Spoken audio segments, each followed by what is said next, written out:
Good afternoon, Saitlanders. How are you? We hope that you're well. As I often do, I'm going to tell you that the picture, the image on that screen behind me has got nothing to do with this video. I just left it there because it was quite bold and eye-catching. And it was something I've been watching. As a matter of interest to you, it refers to this kind of panic. We've done one or two videos on this topic recently, namely the panic in the USA over inflation. Now, I've tried to explain as simply as I can, and I hope I haven't lost people along the way, that what's happening in the USA is that in certain sectors, enormous inflation is being recorded, like truly fantastic, higher than in South Africa. For instance, although it is historically a country in which the inflation rate has been claimed by the government or professed by the government to be around about 2% for decades and decades and decades. Many people have proven that that's an absolute lie, a complete fib, and that it's possibly 5%, even 7%, or has been for decades and decades and decades. But the government has got away with this lie of 2%, others say 5%, but now they're looking at an inflation rate in certain areas, quite diverse areas, of 20% and more. And of course the government is denying that it's happening, but very clever people are proving that it is happening. Now, in South Africa, if our inflation rate goes from 7, 8 or 9% to, let's say, 15, we start to panic a little bit. So you can imagine how these guys who are accustomed to inflation rates of supposedly 2% are fretting anxiously over inflation rates. Not everything, not all of the time, but seeing the prices of certain goods inflate by 20%. Yesterday I had a chat with a guy in the USA, a very clever guy, and he told me that he'd been reading an article that demonstrated in an academic scholarly way that the price of housing across the whole of the USA and all other residential real estate, so a suburban house, as you and I would know a house, like this little house, and urban flats and rural plots have all gone up by 20% over the past year, and it has never, 20% or more, and it has never ever happened in the history of the United States real estate. So these guys are seeing very high inflation in things like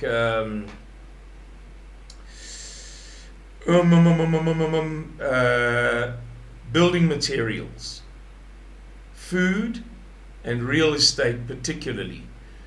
Also some other areas, but those are the three main ones. Building materials, anything to do with building, anything to do with DIY, timber, steel. Steel is the price of steel is apparently going through the roof, as I hear that it is going up here in South Africa. I don't know. But I have, as ever, wandered far off the original topic of this video, talking all about this blooming screen behind me and not the real video. I wanted to chat to you very briefly about something interesting that happened to me. I bought a box of Paperclips. In fact, I bought 2 boxes, and I wasn't sure whether I was going to show you the correct one. But it is the correct one. It is item code 60825, at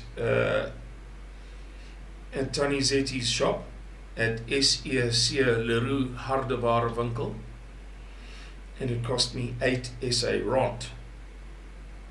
100 paper clips, the 33 millimeter ones. And I was kind of fingering it in my hands, and I saw that it includes a warning, an injury hazard warning on the box, on the packaging. Sharp edge, not for children under 3 years. So a 4-year-old can play with them, poke his eye out. But the point is,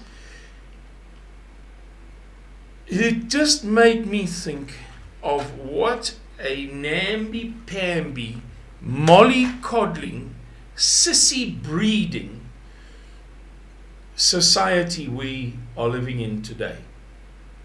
I suppose if I was making paper clips, I would also protect myself from legal action or whatever from some crazy person by putting the same injury warning on the boxes of paper clips that I was manufacturing. The point is not that there's an injury warning. The point is that our society expects it. I was explaining to somebody the other day that there's a guy called, or there was a man called, oh dear me, Glubb, Glubb, Glubb. And he became known as Glubb Pasha, which means something like Lord Glubb. A British guy who spent a lot of time in the Middle East, and the Arabs nicknamed him Glubb Pasha out of respect. And he wrote on the decline and fall of nations and various other social things, quite interesting stuff. He was a soldier, and he said that there are 6 phases to every civilization. Ancient Roman, ancient Greek, ancient Egyptian, ancient Persian, ancient Mede, ancient Chaldean, ancient Hittite, ancient, the list goes on and on and on. And he said the same applies to our civilizations, or our civilization, that is to say, the postmodern, Western, European derived, hegemonic, that means dominant, paradigm of the 19th and 20th centuries, characterized particularly by the English language. In other words, as something different to the preceding domination, let's say civilization, although I hesitate to give it that word, of the French, and previous to them the Dutch, and previous to them the Spanish, and previous to them the Portuguese, and so the list goes on. So what is the point? The point is, he said, you begin these civilizations always with pioneers, that out of some group, some gene pool of people, just at the right time, you will find a bunch of strong men that want to get something done. And they will pioneer the expansion, or the expansion of their society. And he said, what happens is the societies around about will resist that. So conquest becomes necessary. You have to corner these guys into submission. And he said it's always been that way. The Zulus did it to the Xhosas did it to the Bushmen, and one of the greatest practical genocides in the history of the world. And so on. So it goes on and on and on. He said, so you begin with pioneering, then conquest. He said, then you have commerce. He said, what happens is, this predominant society, these strong guys who've pioneered, and who've then engaged in conquest, then try to make up some cash from all of their, sacrifices, hard work, whatever. I've been at sea for 3 years. And so they initiate commerce between the original society and the conquered societies around. And he said that commerce leads to affluence, wealth, becoming well-to-do, high standards of welfare in the society. And affluence leads to intellectualism. It affords people the opportunity to sit at home daydreaming about abstruse metaphysical topics rather than going out into the fields and planting millies. And it leads to universities offering courses in gender studies and sociology and psychology and all sorts of things which previously the society wouldn't have tolerated. So previous to this affluence that leads to this intellectualism, the society simply couldn't afford to indulge itself in these, these perhaps less valuable themes.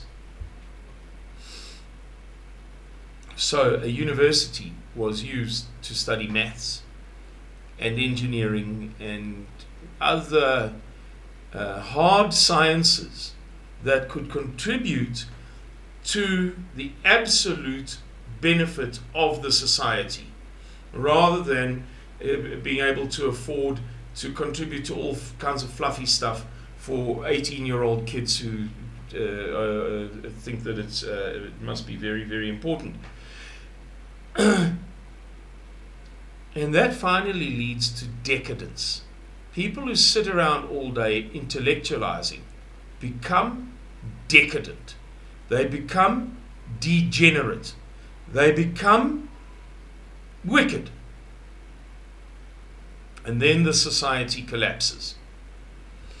And this simple little box of paperclips made me think of that. We are at a point in our history in which we have so little to worry about, so little to do, so few pressing important things, that we actually have time to care whether the manufacturer stopped to warn a parent that this thing could jab their little kiddie.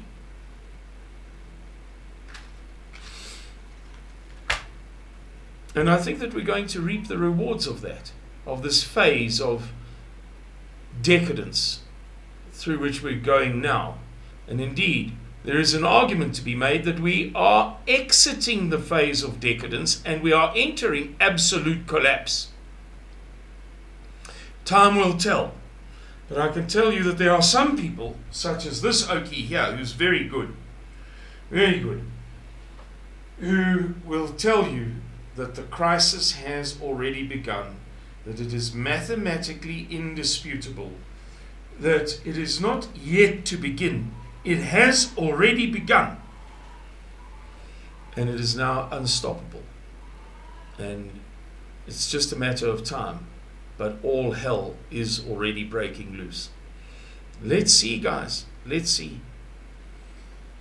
God willing, we will stop worrying about the paperclips and our human rights and all of the things that bother us, and start worrying a little bit more about how we're going to see our people, our culture, our race, our identity through to the other side.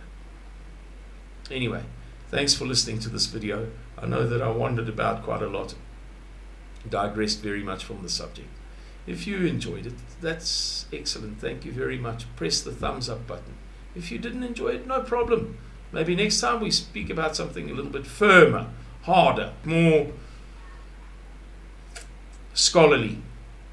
Okie dokes, everybody. Take very good care of yourselves, Saitlanders.